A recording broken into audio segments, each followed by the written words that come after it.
अशाच प्रकारची नवनवीन कीर्तने ऐकण्यासाठी नक्कीच आपला यूट्यूब चॅनल कीर्तनांचा महासागर याला सबस्क्राईब करा आणि बेल आयकॉन प्रेस करायला विसरू नका. आई माझी मायेचा सागर हो, दिला तिने जीवनाला आकार. नभीची चांदणी तू ग, चंद्राची कोर, शीतल तुझी छाया मला हवी जीवन भर. तुझ्या शीतल छायेमध्ये उभ आयुष्य जगेन.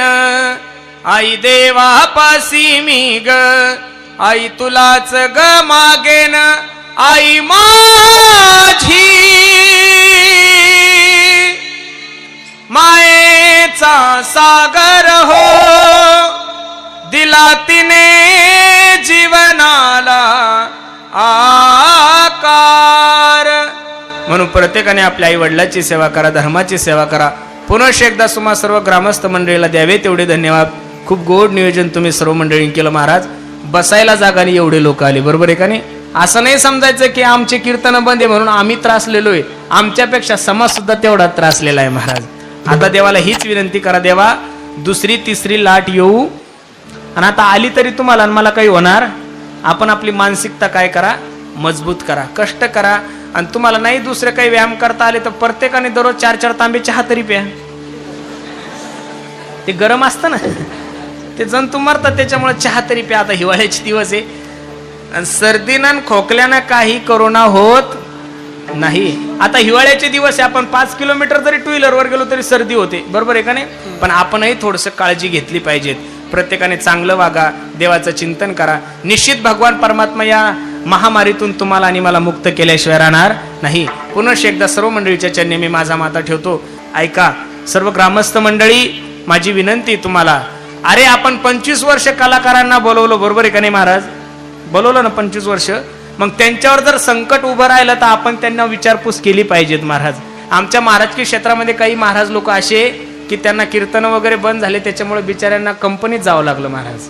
आणि चांगल्या परिस्थिती बहुतांशी नाही आहे. चांगली परिस्थिती असल्यानंतर कोणावर हे दिवस, आळंदीचे कमीत कमी 40 ते 45% महाराज लोक कंपनीत गेले. माझी विनंती आहे, कीर्तनकाराला 2 पैसे कमी दिले तरी चालेल, पण गायक वादक यांना चांगला जीव लावा, प्रेम लावा. का? कारण ते कीर्तनकाराचे अंग आहे महाराज. सर्व काय अंग आहे, त्यांना आपल्या कीर्तनाला शोभा येते. तुम्ही फोन केल्याबरोबर ते रात्रीचं अंधारात सुद्धा एवढ्या थंडीचं तुमच्या गावाला वाजवायला येतात, गायला येतात. मग आपण असं समजलं पाहिजेत, जाऊ द्या आपल्याला 2 पोरं आहे ना, एक तिसरं समजायचं आणि थोडं थोडं जर त्यांना जास्त मानधन दिलं तर निश्चित ते आनंदानं राहतील. कारण 8 महिने ज्यांना जमीन नाहीये, ज्यांना काम करायची सवय नाही, अशा लोकांनी कसे दिवस काढले असतील हे ज्याचं त्याला माहित आहे. म्हणून संकटामध्ये प्रत्येक माणसानं प्रत्येकाला मदत करा. निश्चित तो माणूस जीवनभर तुमचे उपकार विसरणार नाही. गावातला गरीब जरी असेल तरी त्याला सहकार्य करा. निश्चित तो मरेपर्यंत तुमचे उपकार ठेवल्याशिवाय राहणार नाही. म्हणून प्रत्येकाला, सर्वच गुणीजन मंडळींच्या चरणी मी माझा माता ठेवतो. पुनश्च एकदा सर्व ग्रामस्थ मंडळीला द्यावे तेवढे धन्यवाद. खूप सुंदर नियोजन केलं आणि माझ्या वाणीला पूर्ण विराम देतो. जे बरोबर असेल ते माझ्या सद्गुरू जोग महाराज शिक्षण संस्थेचं आहे, जे चुकीचं असेल ते माझ्या बुद्धीचे दोष. विठ्ठल जय जय विठ्ठल. तर मंडळी, आजचं कीर्तन तुम्हाला कसं वाटलं कमेंट करून नक्की कळवा. आजच्या कीर्तनातला कोणता भाग तुम्हाला सर्वात जास्त आवडला हेही कमेंट करून नक्की कळवा. अजूनही आपला चॅनल सबस्क्राईब केला नसेल तर सबस्क्राईब करा आणि बेल आयकॉन दाबायला विसरू नका.